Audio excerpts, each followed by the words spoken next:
Hey, folks, welcome back to the Dennis Miller Show. Saw this man yesterday. I guess clips of him all over the world. Thought he acquitted himself admirably, very erudite, and certainly not screaming or serving their purpose. Sometimes I think when you get infuriated, you can serve their purpose. I liked how he stayed measured and kept Gore in the crosshairs.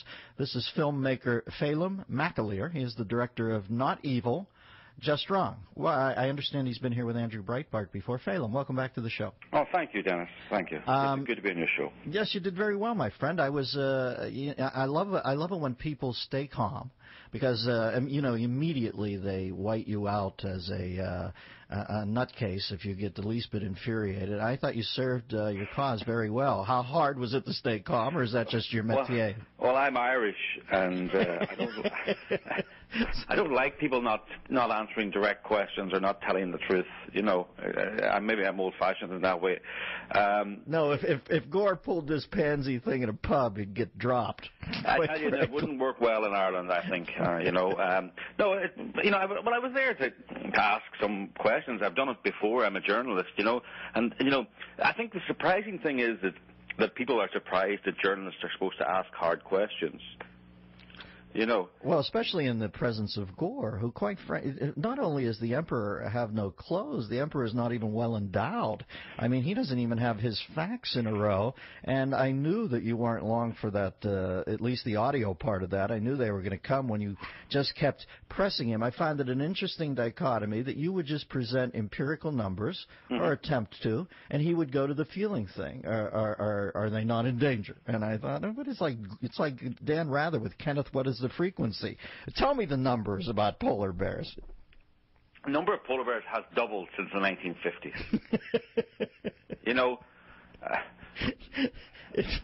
They're overrunning us. Well, listen, let me tell you, if it was between me and the polar bear and a gun, the polar bear would be endangered. I know kids love polar bears, and that's why environmentalists use them, but, you talk to people about polar bears and who live close to them, and there's not, anyway, I'm slightly digressing, but no, but in some respects, the polar bears was a diversion. I wanted him to go through, and I wanted him to say which of the points he said he believed the judge got wrong. Yes, these are the 9 which points. He believed the judge got right, and would he please issue a correction to the ones the judge got right, because children are watching this documentary every day in American schools.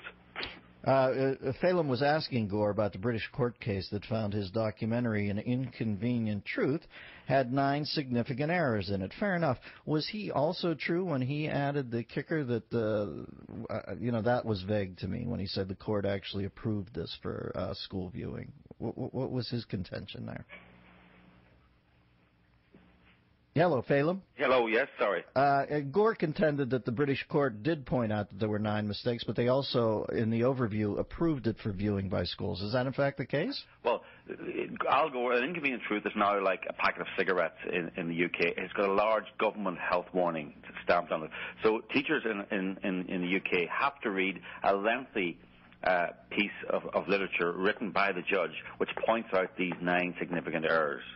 I know we don't have time to do the entire 9, but what are the soup bone quotes? What are the keys? Look at his, basically anywhere he uses animation in his film, like the polar bears, it's generally fake, because if you can't film it, it doesn't probably exist. The sea level rise, 20 feet, World Trade Center Memorial underwater. The judge found that the IPCC said, actually, no, it's going to be 19 inches over the next 100 years. Mm-hmm.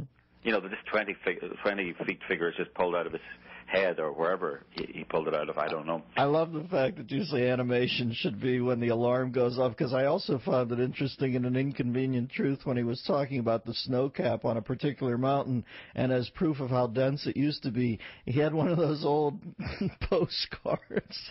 Yes. Did he not think that the people who made the postcards may have been willing to attract tourists by putting snow on the mountain? That's exactly. I was thinking, I said, that's not exactly the Zapruder film you have there, my friend. That is a heavily art, paint box to. Like you said, it's a sales technique. We're talking to Phelim McAleer, and his film is Not Evil, Just Wrong. Phelim's been nice enough to say he'll stay with us for a second segment if you want to queue up and ask him a question. Our phone number is 866-99-Dennis. Title pretty self-explanatory, but tell us about Not Evil, Just Wrong. Well, Not Evil, Just Wrong, it's a look at the true cost of global warming hysteria.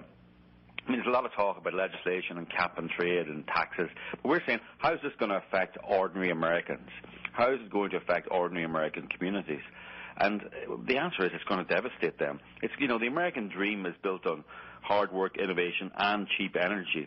And without cheap energy, when it's capped and taxed, then people are going to pay more for electricity that can't afford it, but also their jobs are going to become more expensive, those jobs that rely on cheap energy, and jobs are going to migrate by the millions out of America to places like China and India. So, it's the end of the American dream if you allow this cap and trade, this cap and tax legislation to go through. We wanted to illustrate that. We wanted to say, stop a minute, you need to think before you get carried away in this emotionalism and banning CO2, and what are the unintended consequences? Phelim, I could not agree with you more. They almost throw Hitchcock called it the MacGuffin out of the VAT tax. The VAT tax, although I find it abhorrent, I'm not nearly as worried. This cap and trade is a euphemistic boondoggle for what will be a huge tax increase on the American people and the middle class, right?